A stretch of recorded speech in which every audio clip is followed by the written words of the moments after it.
Overwatch is a game of constantly changing information.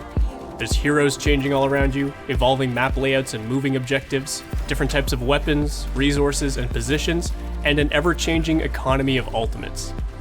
Communication between teammates can be an extremely effective tool to help teammates fill the gaps in each other's knowledge. It can help you share information and what your intentions are with your teammates. This helps ensure that everyone is ready to synergize and play for similar objectives. I've had many players ask me how strong their communication skills are, or how necessary communication is at their level, but in this video, I'm going to tell you exactly why talking to your team doesn't matter at all, and you really shouldn't worry about it. I'm also going to share with you some extremely underutilized tech that can do everything that strong communication skills can do, but better. Spoiler alert, it's just the ping system. Please start using the ping system. Just bind it to a button that's easy to press and ping everything. It's so good. Please start using it. Not enough people are using the ping system. Please just...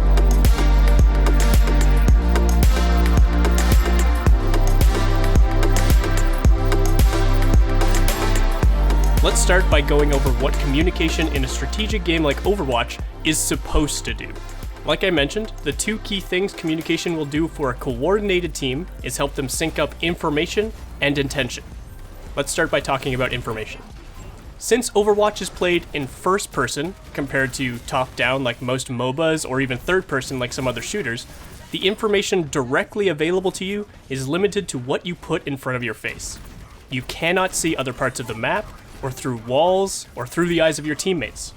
Communication here can obviously help teammates by calling out enemies in different locations, but can also be used to share information in other ways. For example, a specific target that you're focused on, or an enemy that you think might have their ultimate. There is no other way for your teammates to have this information unless they are literally seeing and thinking the exact same things as you are, which is incredibly unlikely in most situations. Enter the ping system. Enemy on the flank that only you can see?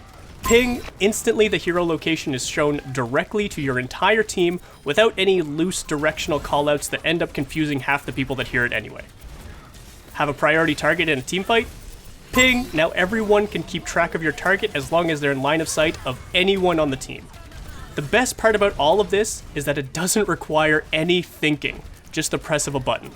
No need to worry about forming words and ideas that will take your focus away from just clicking heads. Just let out a quick ping and then back to the game. After information comes intention. This one is a little nuanced, but sharing intention is what makes the difference between team play and solo play. Using communication to share intention can be simple, or it can be complex. For example, asking an Ana to nano you just before you go for a blade as Genji is a fairly simple interaction. It's very easy to communicate that type of intention. Alternatively, asking your team to path a very specific way around the map or use different cooldowns in conjunction with each other can get very complicated very quickly. To be honest, 99% of players don't need to share their intentions. And this is true for a couple of reasons. First being that it's difficult to communicate intention accurately and concisely.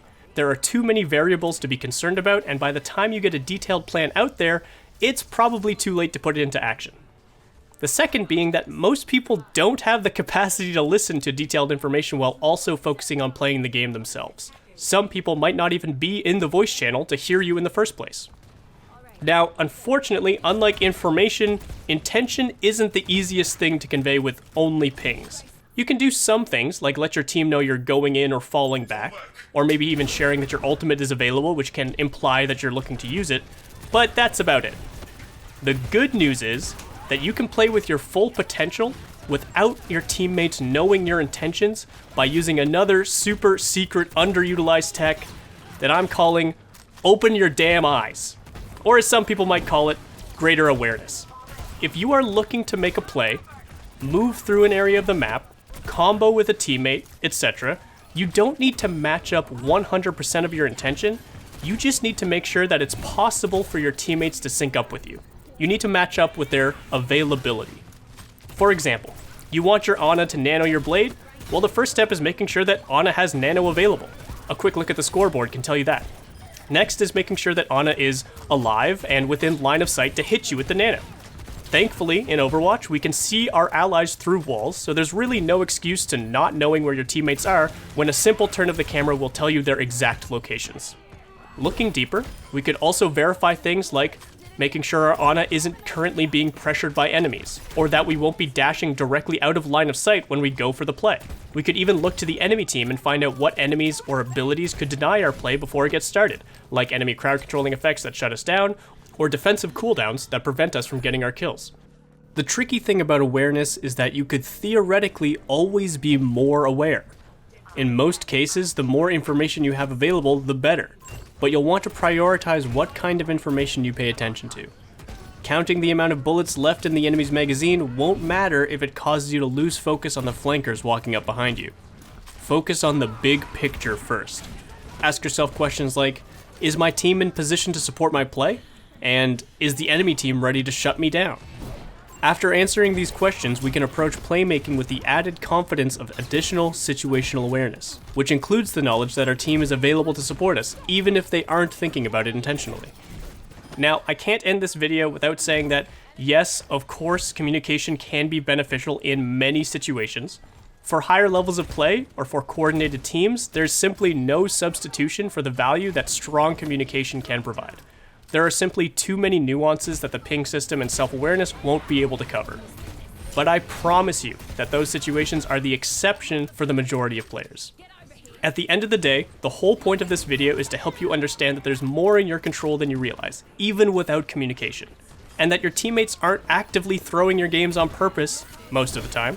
They're just working with different information.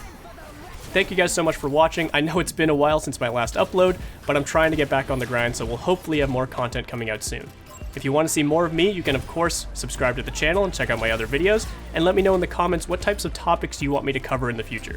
Also, go check out the series I've been doing with Questline Esports over on their channel, where we're doing quick introductory guides for every hero in the game. Link down below. But that's all for me today, team. I'll catch you in the next one.